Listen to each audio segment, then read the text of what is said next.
बघा आज आपला टायपिंग मधील पहिला थेअरीचं लेक्चर इनपुट आउटपुट प्रोसेस किंवा इनपुट प्रोसेस आउटपुट असं त्याचं ऍक्च्युअल नाव आहे. टायपिंग मध्ये महत्वाचा भाग आहे ऑब्जेक्टिव्ह. त्याच्यामध्ये 25 मार्काला ऑब्जेक्टिव्हचे क्वेश्चन येतात आणि त्याच्यामध्ये तुम्हाला 10 प्रश्न बरोबर आले पाहिजेत, म्हणजे 40% पासिंग आहे त्याच्यासाठी. आणि बरेच विद्यार्थी मग थेरी करत नाही आणि अशा वेळेस तुमचं प्रॅक्टिकल जरी येत असेल, तुमचा स्पीड पॅसेज जरी कम्प्लीट होत असेल, तरी मग थेरीमध्ये काय होतात, फेल होतात. तर ते होऊ नये म्हणून आपण हे लेक्चर्स आपण घेतोय. फक्त प्रश्न पाठ नाही करायचे, आपल्याला ते समजून पण घ्यायचे. त्या हिशोबाने आपण हा भाग घेतो. बघा आज आपण काय काय शिकणार आहे, तर कॉम्प्युटर हार्डवेअर. कॉम्प्युटर हार्डवेअर म्हणजे काय, इनपुट डिव्हाइस आउटपुट डिव्हाइस, सगळ्यात महत्वाचा भाग. मॅक्झिमम क्वेश्चन्स या भागांवरच असतात, इनपुट आउटपुटवर. कम्प्युटर सिस्टीम सीपीयू बघणार आहे आणि इनपुट प्रोसेस आउटपुट. इथे इनपुट आउटपुट प्रोसेस म्हटलेलं आहे, हे चुकलेलं आहे. इनपुट प्रोसेस आउटपुट असं त्याचं आहे. बरं, बघा. तर कंपोनंट्स ऑफ कॉम्प्युटर, कॉम्प्युटरचे कंपोनंट कोणकोणते, तर कम्प्युटरमध्ये दोन गोष्टी गरजेच्या असतात, एक म्हणजे हार्डवेअर आणि सॉफ्टवेअर, आहे का नाही. हार्डवेअर म्हणजे काय, तर ज्या भागांना आपण टच करू शकतो असे भाग म्हणजे हार्डवेअर. त्यात मग इनपुट डिव्हायसेस असतात, आउटपुट डिव्हायसेस असतात, स्टोरेज डिव्हायसेस असतात, इंटरनल कंपोनंट असतात, आतमध्ये सीपीयूच्या आतमध्ये जे बसवलेले असतात ते. आणि कॉम्प्युटर सॉफ्टवेअर हे आपल्याला दिसत पण नाही, आपल्याला त्याला टच पण करता येत नाही. एक कोडिंग असतं, कोडिंग लिहिलेलं असतं आणि तो एक प्रोग्राम असतो, जो की आपण वेगवेगळे प्रोग्राम बघितले की वर्ड, एक्सेल, पॉवर पॉइंट. हे काय सॉफ्टवेअर आहे. त्या त्या सॉफ्टवेअरचा उपयोग स्पेसिफिक कामासाठीच होतो. वर्ड आहे, वर्ड प्रोसेसरसाठी होतो, लेटर रायटिंग, रिपोर्ट रायटिंग. एक्सेलचं सॉफ्टवेअर आहे, तर एक्सेलचं सॉफ्टवेअर स्प्रेडशीट, म्हणजे तुम्हाला एखादा सॅलरी स्टेटमेंट बनवायचंय, मार्क स्टेटमेंट बनवायचंय, तर त्याच्यासाठी त्याचा उपयोग होतो. टॅलीचं सॉफ्टवेअर असतं, तर त्याला टॅलीच्या सॉफ्टवेअरमध्ये अकाउंटिंगचं काम चालतं. तर ह्या सॉफ्टवेअरमध्ये दोन प्रकार असतात, सिस्टीम सॉफ्टवेअर आणि ऍप्लिकेशन सॉफ्टवेअर. सिस्टीम सॉफ्टवेअर म्हणजेच त्याला आपण ऑपरेटिंग सिस्टीम असं म्हणतो. काय म्हणतो, ऑपरेटिंग सिस्टीम. तर आता लेटेस्ट जी ऑपरेटिंग सिस्टीम आपण बघतोय ती म्हणजे विंडोज 7, विंडोज 10, विंडोज 11, आहे का नाही. हे त्या विंडोजचे वर्षन्स आहे वेगवेगळे. आणि या व्यतिरिक्त ही अनेक ऑपरेटिंग सिस्टीम अवेलेबल असतात, जसं की लिनेक्स ऑपरेटिंग सिस्टीम असते, ही फ्रीवेअर आहे, म्हणजे ती फ्री आपल्याला उपलब्ध असते. पण तिचा वापर आपल्याकडे तेवढा होत नाही. आपल्या भारतामध्ये जास्तीत जास्त विंडोज ऑपरेटिंग सिस्टीमच वापरली जाते. मग त्या विंडोज मध्ये वेगवेगळे वर्षन आहे आणि प्रत्येक वर्षन मध्ये काय झालेलं आहे, काहीतरी नवीन फीचर्स ऍड केलेले असतात.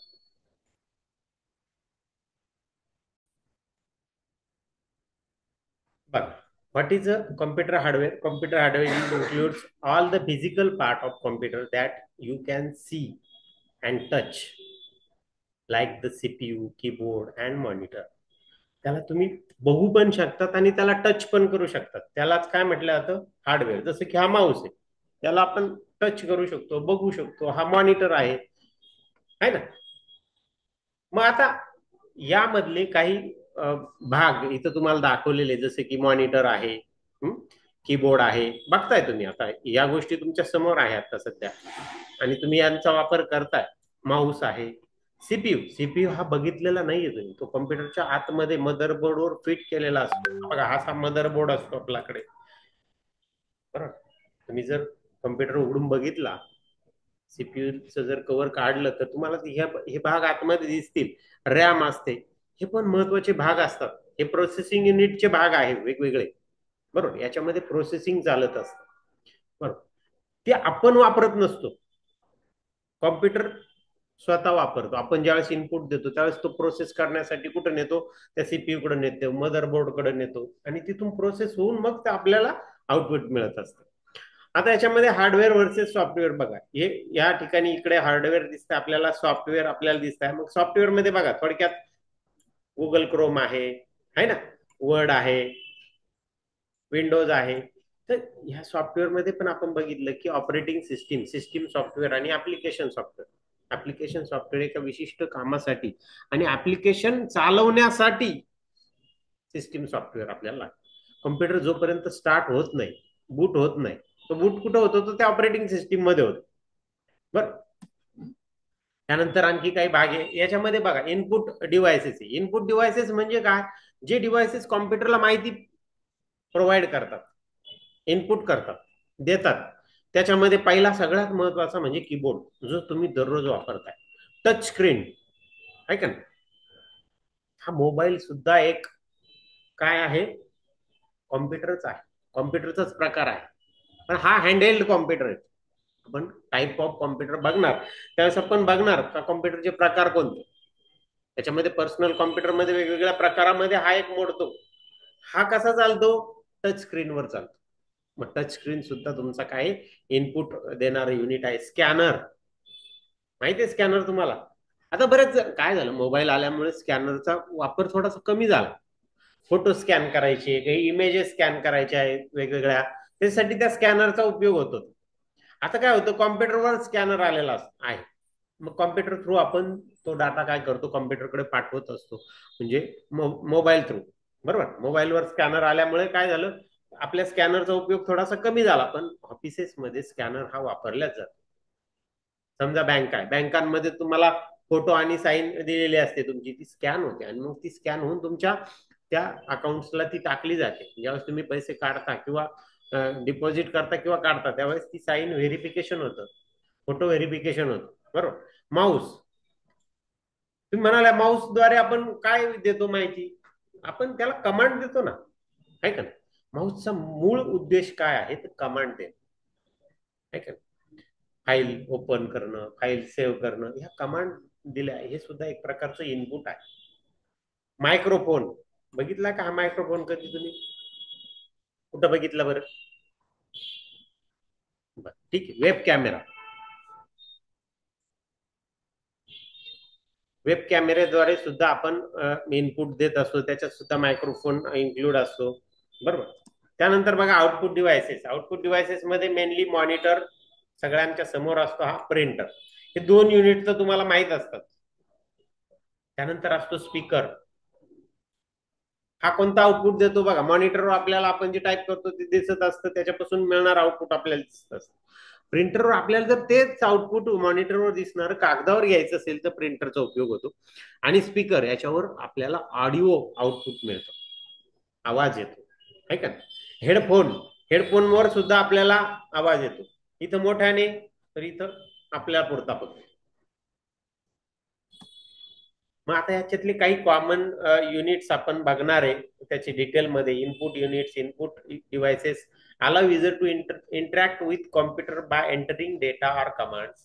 This device convert the input into a format that the computer can process.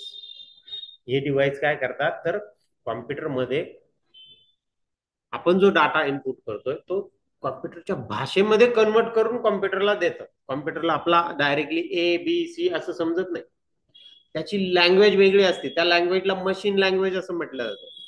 ती लँग्वेज असते 0 आणि 1 मध्ये. कशात असते? 0 आणि 1 मध्ये. तर मग ते आपल्याला पुढे बघायचं, 0-1 बीट्स बाईट्स हे बघायचंय पुढच्या टॉपिक मध्ये, त्यावेळेस आपल्याला समजेलच. मग ही जी भाषा आहे, ही या भाषेमध्ये म्हणजे कॉम्प्युटरच्या भाषेमध्ये कन्वर्ट करून त्याला डेटा देण्याचं काम कोण करतं? तर इनपुट डिव्हायसेस करत असतात. तर त्यातले काही कॉमनली इनपुट डिव्हायसेस आपण बघू. बघा, keyboard, the most widely use input device, सगळ्यात जास्त वापरलं जाणार 104 कीजचं स्टँडर्ड कीबोर्ड असतो. मग त्यात वेगवेगळे कीबोर्ड अवेलेबल झाले, कॉम्पॅक्ट झाले, खूप मोठे पण झाले, त्यात कीज वाढलेले आहे. पण स्टँडर्ड कीबोर्ड हा 104 कीजचा डिझाईन केला गेला. लक्षात घ्या. तुम्हाला जर प्रश्न आला ऑब्जेक्टिव्ह मध्ये तर ते लक्षात ठेवा. Including alphabet, number and function keys. Alphabets, A to Z characters, त्याच्यामध्ये काही स्पेशल कॅरेक्टर्स पण असतात, comma, semi comma, double quotes, आहे का ना? त्यानंतर वरती फंक्शन कीज असतात F1 ते F12. याचा उपयोग काही विशिष्ट कामासाठी होतो, कमांड देण्यासाठी होतो. आणि न्यूमरिक कीज वरच्या लाईनला न्यूमरिक कीज पण असतात, प्लस कीबोर्डला राईट साईडला एक न्यूमरिक कीपॅड पण दिलेला असतो आणि त्या न्यूमरिक कीपॅड वरून आपण नंबर टाईप करू शकतो. तिचं दोन कामं दिलेले असतात ना, न्यूमरिक नमलॉक ऑन केला का नंबर्स टाईप होणार आणि नमलॉक ऑफ केला का त्याचं नेव्हिगेशन म्हणजे कर्सर आपण हलवण्याचं प्रोसिजर करणार, वरती न्या, खाली न्या, उजवीकडे न्या, डावीकडे न्या, याच्यासाठी त्याचा उपयोग आपल्याला होत असतो. Modern keyboard connected via Bluetooth replacing traditional wire connection. बघा आता नवीन मॉडर्न कीबोर्ड जे आलेले आहेत हे काय केले जातात तर ब्लूटूथच्या साह्याने, म्हणजे त्याला आपण वायरलेस कीबोर्ड असं म्हटलं जातं. जसे की आता हा माऊस तुमच्या समोर आहे, त्याला कुठेही वायर दिसते का तुम्हाला? नाही. तर या माऊसला कनेक्ट करण्यासाठी हे डिव्हाइस दिलेला आहे ना. बघ, या डिव्हाइसच्या साह्याने आपण हे डिव्हाइस आपण कॉम्प्युटरला जोडलं, ज्या कॉम्प्युटरला जोडू त्या कॉम्प्युटरला हा माऊस काय होणार? चालू होणार तिथं. असे हे कीबोर्ड वायरलेस कीबोर्ड सुद्धा अवेलेबल असतात. तर स्टँडर्ड कीबोर्ड कसा असतो याचा एक व्ह्यू तुम्हाला इथं दाखवला गेलेला आहे. 104 कीजचा कीबोर्ड या पद्धतीने असतो. या व्यतिरिक्त बऱ्याच कीबोर्ड मध्ये प्रकार आता निघाले, परंतु स्टँडर्ड कीबोर्ड जो डिझाईन झाला तो 104 कीजचा झाला.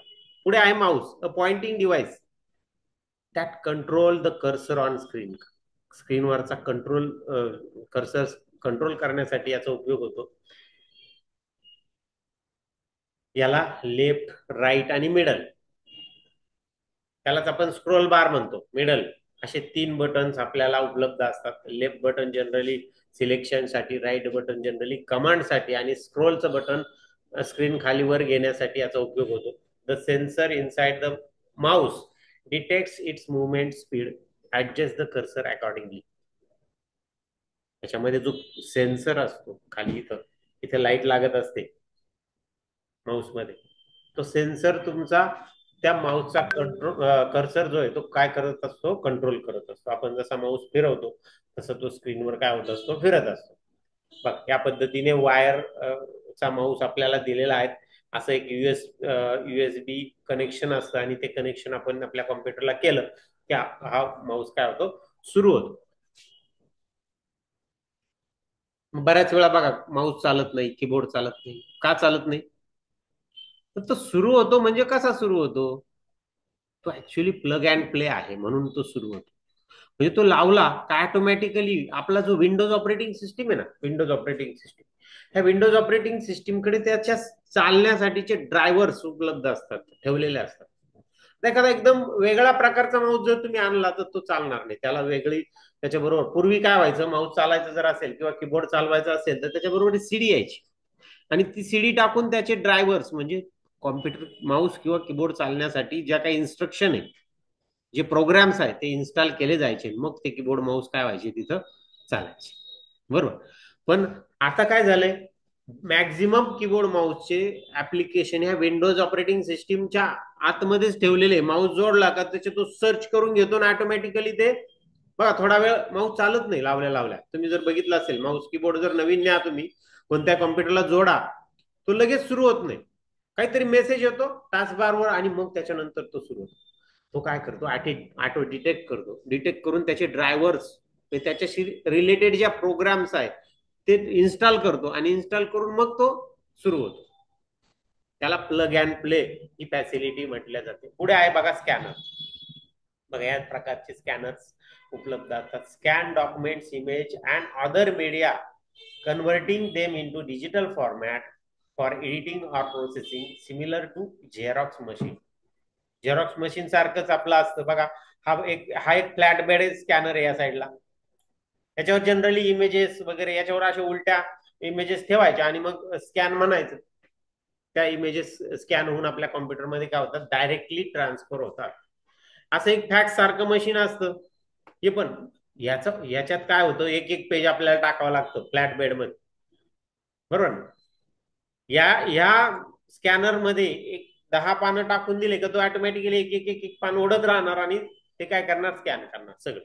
त्याची एक पीडीएफ फाईल तयार करणार, बरोबर. पोर्टेबल स्कॅनर पण आले छोट्यातले, अशा पद्धतीने. मग आता यात तुम्ही म्हणाल कागद तर त्याच्यात पूर्ण बसत नाही, तो कागद मूव्ह होतो. जसा मूव्ह होतो तसा तो स्कॅन होतो. आलं का लक्षात? या स्कॅनर मध्ये सुद्धा काय होतो, तो मूव्ह होतो. लक्षात घ्या.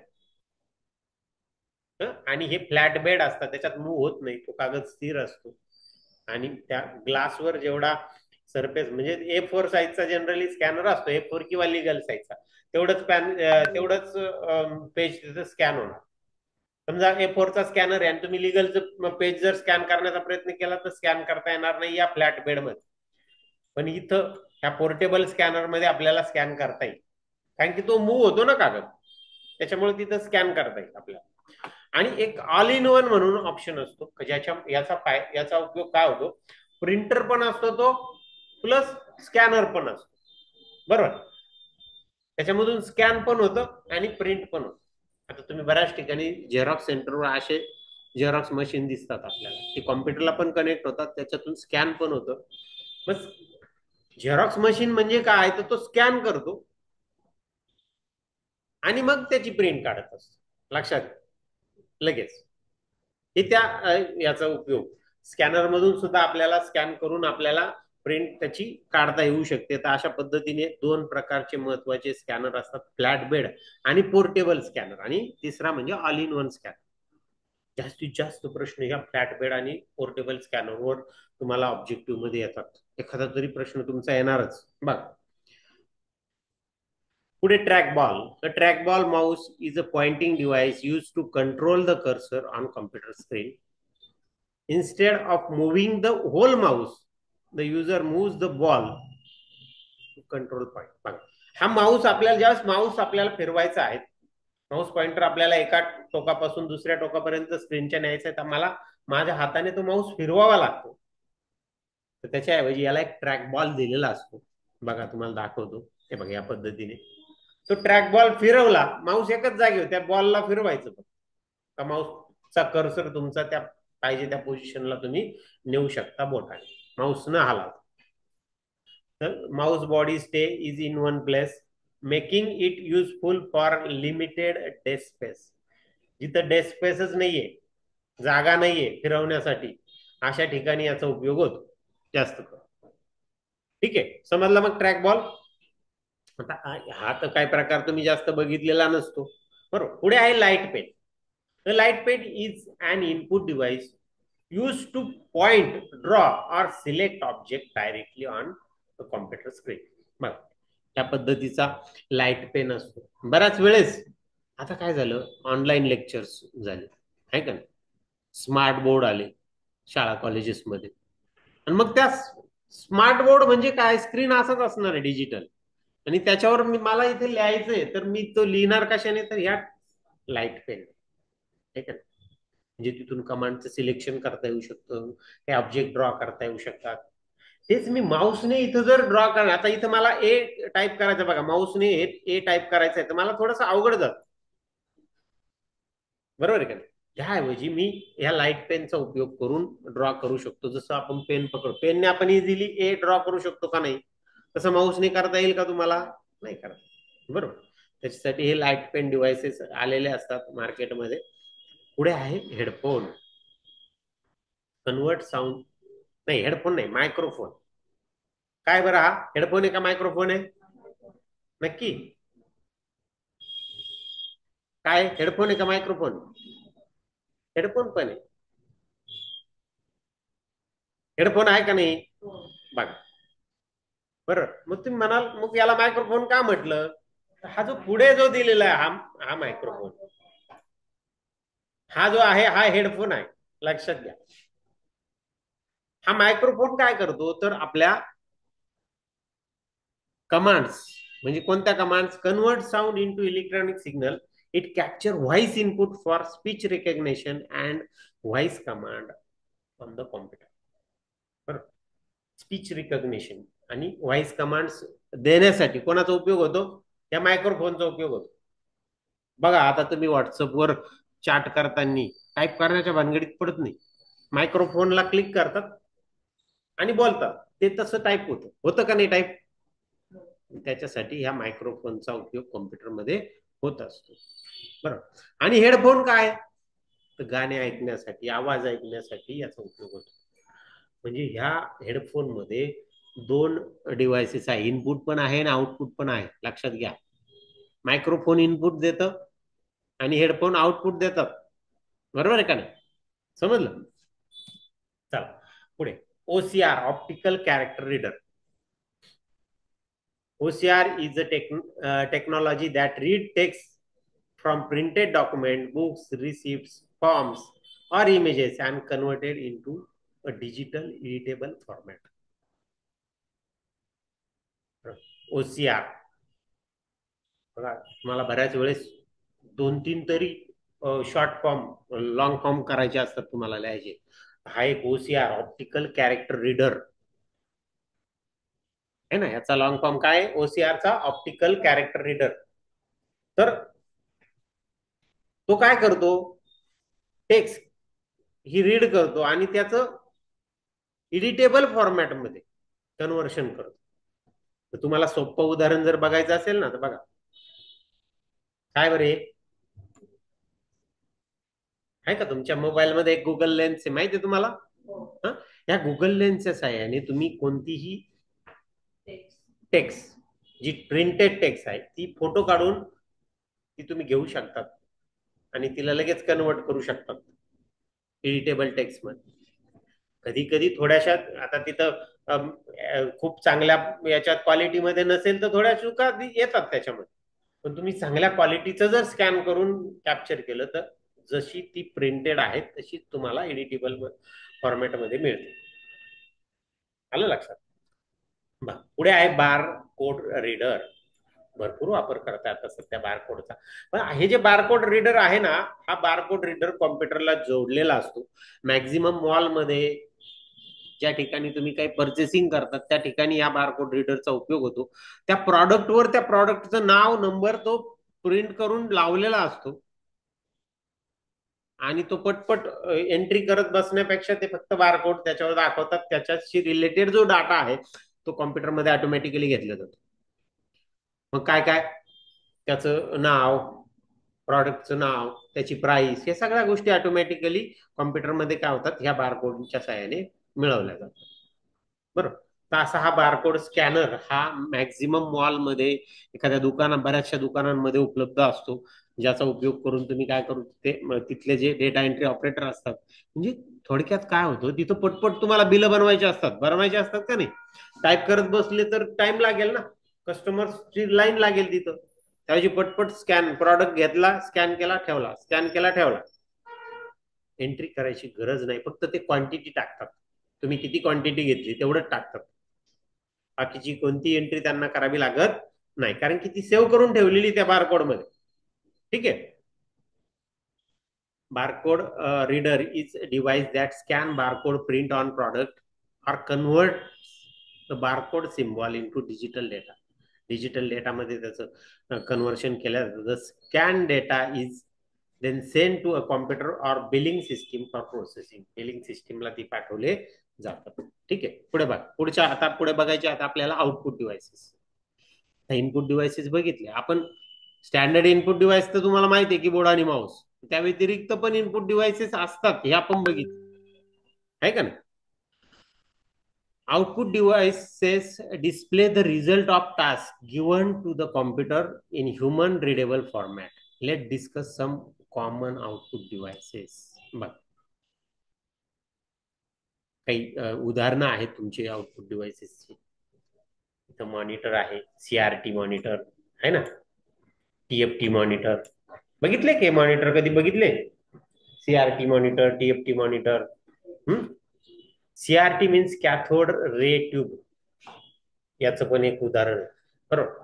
लेझर प्रिंटर असतो, इंकजेट प्रिंटर आहे आपल्याकडे, डॉट मॅट्रिक्स प्रिंटर आहे, स्पीकर आहेत, प्लॉटर आहेत, मल्टीमीडिया प्रोजेक्टर आहेत. हे सगळे आउटपुट डिव्हाइसेस आहेत. हे आपल्याला बघायचे, वन बाय वन बघणारे. पहिला आहे monitor, the main output device. It also called VDU, visual display unit, and it's look like a TV screen. बरोबर. यालाच काय म्हटलं जातं? VDU, visual display unit. हा येतो बरं, हा फुल फॉर्म लक्षात ठेवा, लिहून ठेवा. The monitor displays the information from the computer. It is used to display text, video, images. Video, images, text हे दाखवण्यासाठी ह्या मॉनिटरचा जनरली उपयोग होत असतो. आणि तुम्ही दररोज वापरता हा मॉनिटर, बरं. या मॉनिटरमध्ये वेगवेगळे प्रकार आहेत. बघा, या पद्धतीचा मॉनिटर आपल्याकडे उपलब्ध असतो. स्क्रीनवर तुम्हाला दिसतोय मॉनिटर, बरोबर. त्याच्यानंतर आहे प्रिंटर, पुढचा मेन जो आउटपुट डिव्हाइस आहे, ज्याचा वापर सगळ्यात जास्त होतो. आपण सुरुवातीला काय दाखवतो, ज्यांचा वापर जास्त होतोय ते आपण बघ. A printer is an output device that print text, images, or documents from a computer onto paper or other materials. पेपरवर किंवा इतर काही मटेरियल्सवर तुम्ही त्या टेक्स्ट किंवा इमेजेस काय करू शकतात, प्रिंट करू शकतात. इट गिव्ह हार्ड कॉपी, यालाच काय म्हटलं जातं, हार्ड कॉपी. ठीक आहे. बघा, hard copy, soft copy. Soft copy म्हणजे काय, तर तुम्हाला स्क्रीनवर दिसते ती कोणती कॉपी असते, सॉफ्ट कॉपी. हार्ड कॉपी म्हणजे जी कागदावर मिळते तिला हार्ड कॉपी असं म्हटलं. त्याच्यावरशी रिलेटेड सुद्धा हार्ड कॉपी, सॉफ्ट कॉपीशी रिलेटेड सुद्धा तुम्हाला प्रश्न येऊ शकतात, त्यामुळे त्याच्याकडेही तुम्ही लक्ष ठेवा. बघा, प्रिंटरमध्ये पण दोन प्रकारचे प्रिंटर तुम्हाला दिसतात. हा असतो लेझर प्रिंटर आणि हा आहे इंकजेट प्रिंटर. लेझर प्रिंटर मध्ये एकच कलर, आता लेझर मध्ये कलर प्रिंटर आहे, लेझर कलर. आणि ते जे प्रिंट करतात ती पावडर, त्याचं जी इंक असते ती पावडर फॉर्मॅट मध्ये असते. मग त्या पावडर फॉर्मॅटची इंक हिट करून ती प्रिंट केल्या जातं. आणि ही जी आहे ही इंक फॉर्मॅट मध्ये असते. इंकजेट म्हणजे त्याच्या नावातच Inc,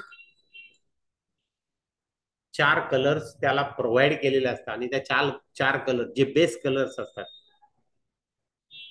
CMYK,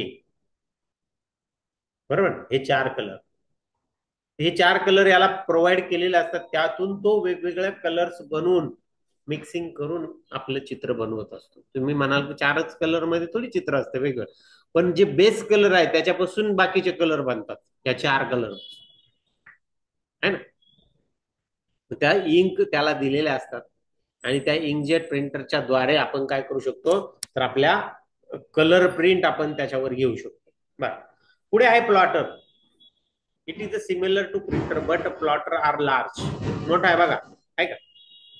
A plotter is used to generate large drawing, architecture, blueprint. त्याचा उपयोग काय होतो, तर जे बिल्डिंगचे ड्रॉइंग्स असतात, मोठमोठे ड्रॉइंग्स आहे ना, तर ते प्रिंट करण्यासाठी ह्या प्लॉटरचा उपयोग जनरली होत असतो. या पद्धतीचा प्लॉटर असतो आणि खूप मोठ्या प्रमाणात पेपर तिथं, मोठा पेपर तिथं टाकलेला असतो की जो आपण प्रिंटरमध्ये टाकू शकत नाही, बरोबर. आणि त्याचा उपयोग आपल्याला मॅक्झिमम प्लॉटरचा उपयोग आर्किटेक्चरल ब्लू प्रिंट्स किंवा ड्रॉइंग्स काढण्यासाठी, प्रिंट करण्यासाठी त्याचा उपयोग होतो. पुढे आहे, पुढचा आउटपुट डिव्हाइस आहे speaker. It is a very common output device and it give sound as an output. आपल्याला याच्याद्वारे काय आउटपुट मिळतं, तर साऊंड, आवाजच. गाणे आपण ऐकतो ते आपलं आउटपुटच आहे. कोणीतरी रेकॉर्ड करून ठेवले. रेकॉर्ड करण्यासाठी काय वापरलं, मायक्रोफोन वापरला, है का. The speaker is generally use to play music or anything having a sound. ठीक आहे, समजला मग स्पीकर. अशा पद्धतीचे वेगवेगळे आउटपुट डिव्हाइसेस आपण बघितले. आता आपल्याला बघायचं इनपुट, प्रोसेस, आउटपुट.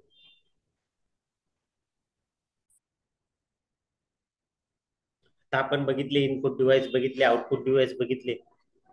आता हे याचं प्रोसेसिंग कसं चालतं ते आपण बघू. Input, process, output. बघ, ह्या पद्धतीने कॉम्प्युटर, आपल्याकडे कॉम्प्युटरला डिव्हाइसेस कनेक्टेड असतात, वेगवेगळे इनपुट डिव्हाइस. जे कॉमनली यूज होणारे इनपुट डिव्हाइसेस ते म्हणजे कीबोर्ड, माऊस, स्कॅनर, मायक्रोफोन. हे मॅक्झिमम आपल्या सिस्टमला कनेक्ट असतात. त्याच्या थ्रू आपण काय करतो, इनपुट करतो, डेटा देतो, कमांड देतो. त्या कमांड कुठे जातात, तर पहिले मेमरी मध्ये जातात. कुठे जातात, मेमरी. कॉम्प्युटरला सुद्धा मेमरी असते, आपल्याला आहे का नाही मेमरी, बरोबर ना. तशी कॉम्प्युटरला पण मेमरी आहे. त्या कॉम्प्युटरची मेमरी आहे 2 प्रकारची. एक असते रॅम आणि दुसरी असते ROM. RAM means random access memory आणि ROM means read only memory. तिच्या नावातच दिलेलं रीड ओनली, फक्त वाचू शकतो, त्यात काही बदल करता येणार नाही. आणि रॅम ही असते ही, ह्याच्यात आपण बदल करता येतो. ज्यावेळेस तुम्ही डाटा इनपुट करतात, एंटर करतात, तो कुठं स्टोअर होतो, तर रॅम मध्ये स्टोअर होतो. आणि तुम्ही ज्यावेळेस त्याला काही कमांड देतात, प्रोसेस करण्यासाठी पाठवतात, उदाहरणार्थ तुम्ही म्हणतात सेव्ह. सेव्ह म्हणजे काय, आता जाऊ दे पुढे प्रोसेस करण्यासाठी, बरोबर. जोपर्यंत तुम्ही एखादी कमांड देत नाही तोपर्यंत तो डाटा प्रोसेससाठी जात नाही. त्या दरम्यान जर लाईट गेली आणि कॉम्प्युटर बंद झाला तर काय होतं, तुम्ही कॉम्प्युटर सेव्ह करण्याच्या अगोदर, कॉम्प्युटरवर डेटा सेव्ह करण्याच्या अगोदर तुम्ही टाईप केलेला आहे आणि लाईट गेली, काय होणार, तर तो निघून जाणार. म्हणजे थोडक्यात रॅम जी असते ती तात्पुरत्या स्वरूपाची मेमरी आहे. तुमचा जो डाटा आहे तो तात्पुरत्या स्वरूपात तिथं ठेवते आणि तुम्ही ज्यावेळेस कमांड द्याल त्याला, त्या पद्धतीने ती काम करते आणि प्रोसेस करून पुढे पाठवते. तुम्ही म्हटले सेव्ह, तर ते सेकंडरी स्टोरेजवर काय होतं, ते सेव्ह होऊन जाते. फाईलचं नाव विचारतो आणि त्या फाईल, मग त्याच्यानंतर जर इलेक्ट्रिसिटी पॉवर तुमची ऑफ झाली तर मग तुम्हाला धोका नाही, तुम्ही सेव्ह केल्यानंतर, आहे का ना. मग मेमरी मधून प्रोसेस होण्यासाठी कुठे जाते, ती सेंट्रल प्रोसेसिंग युनिट सीपीयू मध्ये, बरोबर. त्याला सेंट्रल प्रोसेसिंग युनिट असंही म्हटलेलं आहे. काय म्हटलेलं आहे, सेंट्रल. आता ह्या सेंट्रल प्रोसेसिंग युनिट मध्ये पण 3 भाग असतात बघा, control unit, arithmetic and logic unit आणि मेमरी युनिट, इंटरनल मेमरी.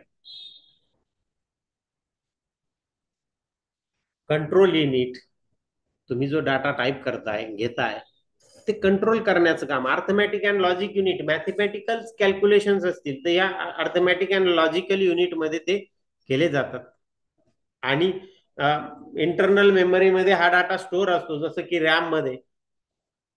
आणि मग तुम्ही कमांड दिल्यानंतर तुम्ही कुठं जातो, तो डाटा ह्या सेकंडरी स्टोरेज कडे जातो. कुठं जातो, सेकंडरी स्टोरेज. आपल्याला सेकंडरी स्टोरेजवर सेपरेट आपला एक वेगळं लेक्चर असणार, बरोबर.